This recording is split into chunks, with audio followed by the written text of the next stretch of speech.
Olá, tudo bom com vocês? Eu espero que todos estejam bem no dia de hoje, assim desejo, assim intenciono. Hoje venho com a aula do livro A Coragem da Verdade, a aula do dia 21 de março de 1984. É a primeira hora desse livro, né? Michel Foucault, A Coragem da Verdade.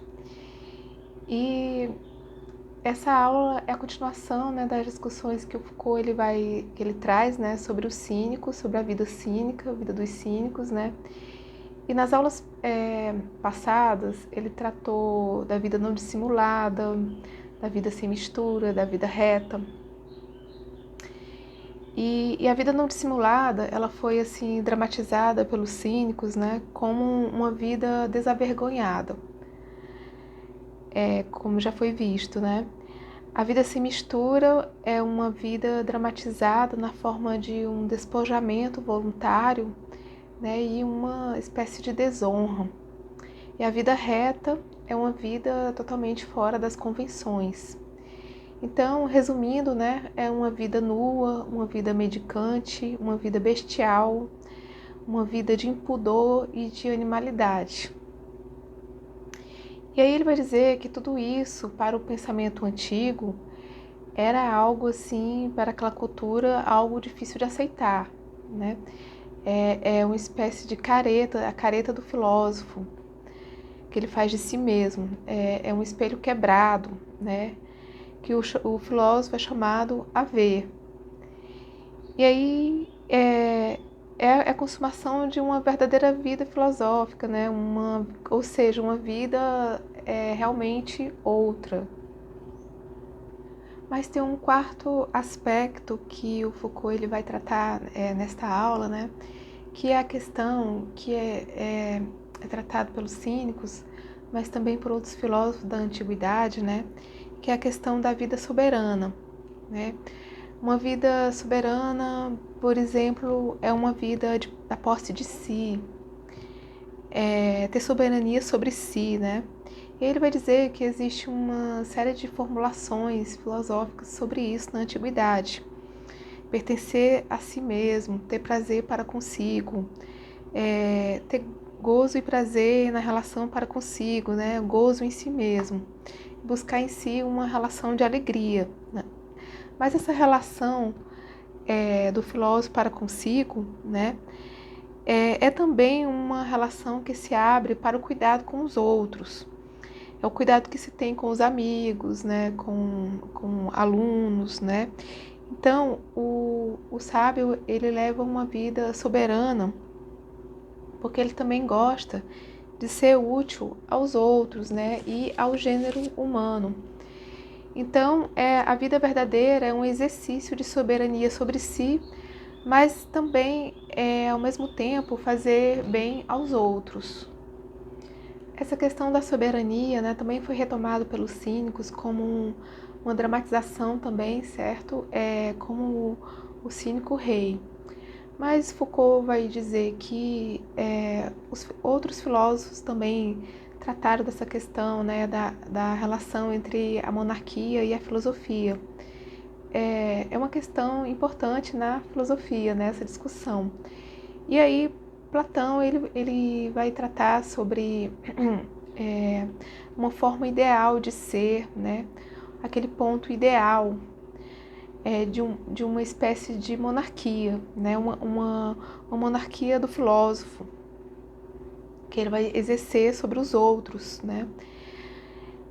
O monarca filósofo ele vai garantir que cada alma tenha soberania sobre si. Então seria a construção de uma cidade feliz, uma cidade estável, né, aquela o que deveria ser, né. E Foucault também vai falar que os estoicos também têm essa discussão em relação a essa questão da soberania, né?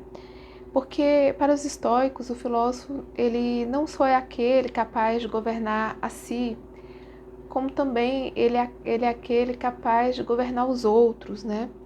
A alma dos outros, não só governa e guia a sua própria alma, como também governa e guia a alma dos outros, né? Mas não só os que vivem dentro da cidade, mas do gênero humano, né, em geral.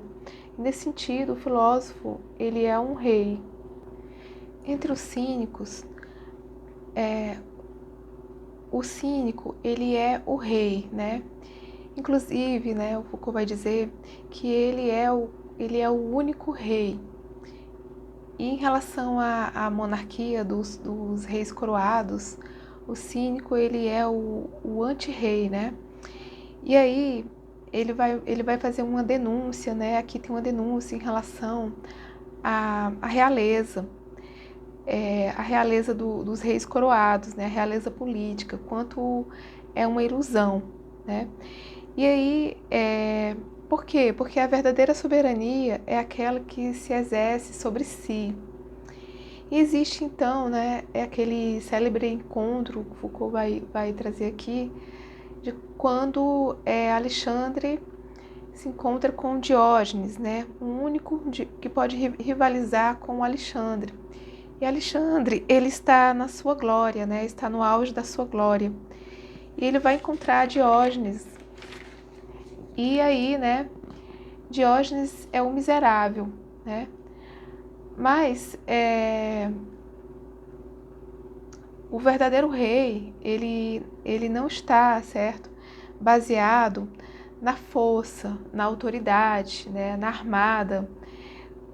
O verdadeiro rei não é aquele que se pensa. É o rei coroado, o rei que necessita de um exército, necessita do autoritarismo, né? Porque, assim, para Alexandre ser rei, ele precisa contar com tudo isso, ele precisa contar com aliados, com a força armada, né? Então, ele sabe que Diógenes, apesar de ser um miserável, né? Ele é o verdadeiro rei pela sua soberania sobre si. Então, Alexandre diz, né? Se eu não fosse Alexandre, eu gostaria de ser Diógenes.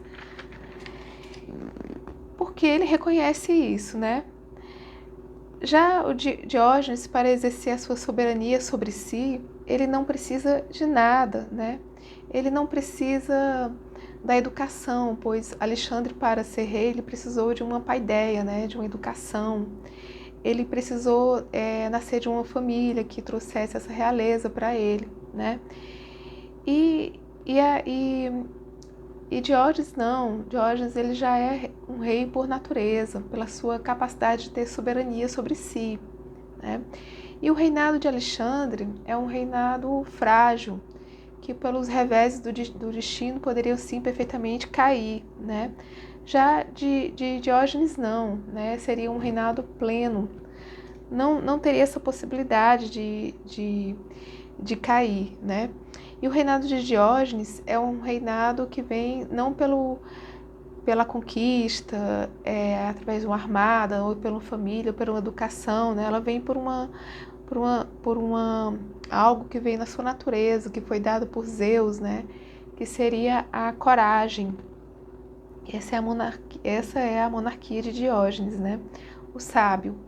Então, Alexandre, para ser rei, ele teve que vencer vários inimigos, né? E assim, são inimigos externos, pois os verdadeiros inimigos, eles não são os inimigos externos, né? São os inimigos internos, são os vícios, os defeitos, né? E o sábio, ele não tem os vícios, ele não tem os defeitos, né? Então, o rei filósofo, ele nunca vai deixar de ser rei, pois o é por natureza, né? E o sábio, ele não necessita dos prazeres, das regalias, dos ornamentos que um rei tem, né? O cínico, ele é um rei exatamente pelo seu despojamento. Ele é um rei, né, que esconde a sua soberania no seu despojamento, né? É um rei que está constantemente fazendo um trabalho de soberania sobre si. E assim, o filósofo cínico, ele rola na neve, no inverno, né?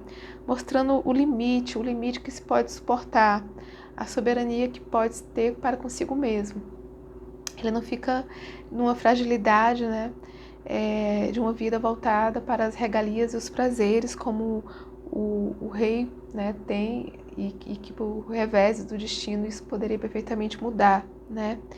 Então, o cínico, ele é rei pela resistência, completa que tem sobre si. E é um exercício e é também uma dedicação. O cínico é um rei soberano, né, que também se ocupa dos outros, né? Ele se ocupa em dar conselhos aos outros, né? É como se fosse uma relação de um médico, a qual há esse conselho, há esse cuidado, né? Ele é um instrumento de felicidade para os outros. Ele vai de casa em casa oferecendo seus conselhos, né, a todos que necessitam. Mas isso se dá através de uma missão de combate. Não são conselhos assim amorosos, são medicações duras, conselhos rudes, né? É um benfeitor agressivo que combate os vícios, combate os defeitos, e que afeta seus interlocutores de maneira agressiva, né? E assim, ele tem um combate espiritual contra as convenções, contra os costumes, contra as instituições, contra as leis, né? E todo um estado de humanidade, né? Então, assim, ele vai contra os vícios que afetam o gênero humano em geral. E o objetivo é mudar o ethos, é mudar a moral, é mudar o valor, né? É mudar as maneiras de viver. O cínico, ele é um combatente, né? O cínico é aquele que é um resistente. Ele tem uma vida despojada, é uma vida de luta, né? E uma vida de de exercício perpétuo sobre si mesmo, sobre provar sua soberania, né? Mas também é uma luta pela humanidade inteira. E aí uma forma de representação, né, que foi tratada também na filosofia antiga em relação aos cínicos, seria a figura de Heracles, né? Que recebeu uma missão e obedece. E ele então vai travar uma missão contra os vícios, contra os defeitos, mas não de si mesmo, mas dos outros, né? Da humanidade de uma forma geral. Então, ele é é um tipo de referência, né? Na prática do discurso cínico, né? Em relação a Heracles, né? Que é um herói que ele não é reconhecido assim como um brilhante, como vitorioso, né? Como os outros heróis eram representados, mas como um herói assim humilhado, né? Que suscita piedade pela sua dificuldade, pela sua dureza, pelos seus desafios. E assim, ele somente é reconhecido após sua morte. Então, ele é o herói da resistência, é o herói que sente frio, que dorme no chão, que sente calor, né? É um herói mendigo, é como se fosse um rei oculto. A vida militante filosófica não é própria dos cínicos, né? Mas os cínicos, eles têm uma peculiaridade em relação à vida militante, né? A vida filosófica militante. Nas outras escolas da antiguidade se fazia em círculos fechados, né? Através de uma escola, de uma educação, né? Mas na vida militante do cínico está relacionado em sacudir a sociedade, as pessoas, né? Atacar as convenções, os costumes, os valores, as instituições, né? Onde repousam os vícios, as fraquezas do gênero humano de forma geral, né? E é um militantismo contra o mundo, né? Que constitui uma singularidade cínica, né? E essa forma, essa maneira também foi retomada no cristianismo. É um tema retomado no cristianismo, né? São Francisco de Assis, por exemplo, ele tem essa militância cínica. Eu acho que também Jesus deve ter alguns traços desse sentido, né? Bem, eu fico por aqui, eu agradeço por quem assistiu esse vídeo, muito obrigada.